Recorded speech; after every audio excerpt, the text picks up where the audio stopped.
When you format a list as a table, one of the options in the Table Style Options group is Total Row. When I tick Total Row, I'm taken to the foot of the actual column, and I find that there's an extra row that's been added to the foot of my table. The row contains the word total on the far left and contains a function at the foot of the actual column. This particular function, when I click the drop down, is summing the actual values.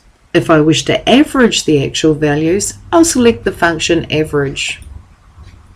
At the foot of the deadline column, I'd like to count the number of numbers in the deadline column, so I'll choose Count Numbers.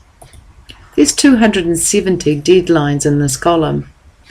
If I then go across to the foot of the target column, I may wish to actually find the maximum target in this column, so I'll choose the function max, and the largest or maximum value in the target column is 3000.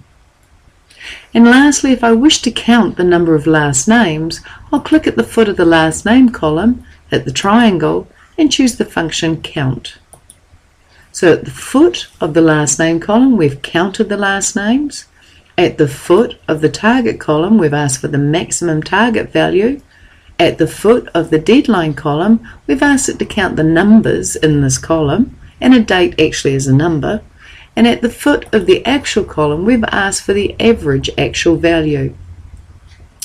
Now, one thing you may notice is as you click on each of these functions and you look up in your formula bar, the function that is being used is Subtotal.